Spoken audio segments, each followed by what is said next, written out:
Dulu, dia adalah sosok yang ditakuti. Tegas, keras, berani, dan tak segan menghunus pedang demi keyakinannya. Namanya Umar bin Khattab, seorang bangsawan Quraisy, keturunan Bani Adi, yang tumbuh dengan kebanggaan dan harga diri tinggi. Saat Islam mulai tersebar di Mekah, Umar bukanlah pembela kebenaran. Ia justru menjadi musuh yang paling lantang. Ia marah ketika melihat orang-orang Quraisy mulai mengikuti ajaran Muhammad. Baginya, itu adalah ancaman bagi tradisi nenek moyang, ancaman bagi tatanan yang telah ia jaga. Sampai suatu hari, Umar mengambil keputusan besar. Ia menghunus pedangnya dan bertekad mengakhiri ajaran ini.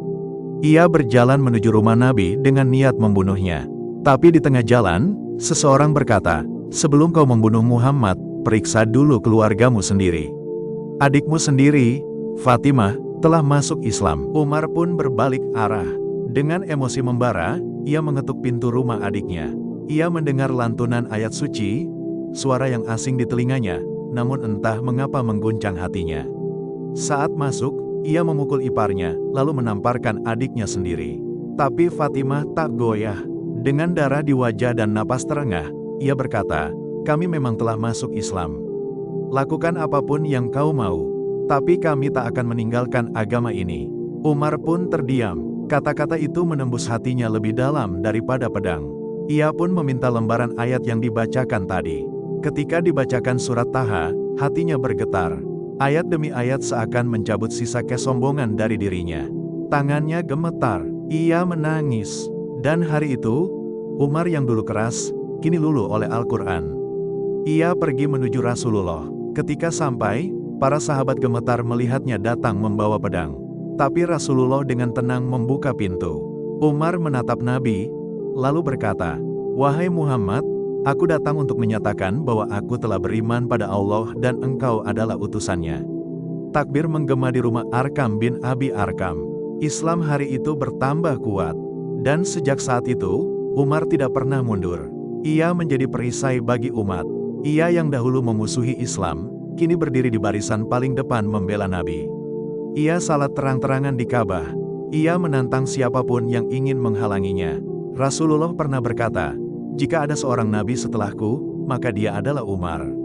Setelah wafatnya Nabi, Umar menjadi tangan kanan Abu Bakar. Dan setelah itu, ia diangkat menjadi khalifah kedua. Kepemimpinannya dikenal sangat adil, tegas, dan penuh tanggung jawab. Ia tidak tidur nyenyak karena takut ada rakyatnya yang kelaparan. Ia tidak makan enak ketika pasukan Islam berperang di perbatasan. Ia memikul sendiri karung gandum untuk seorang janda miskin di malam hari, tanpa pengawal, tanpa ingin dikenal.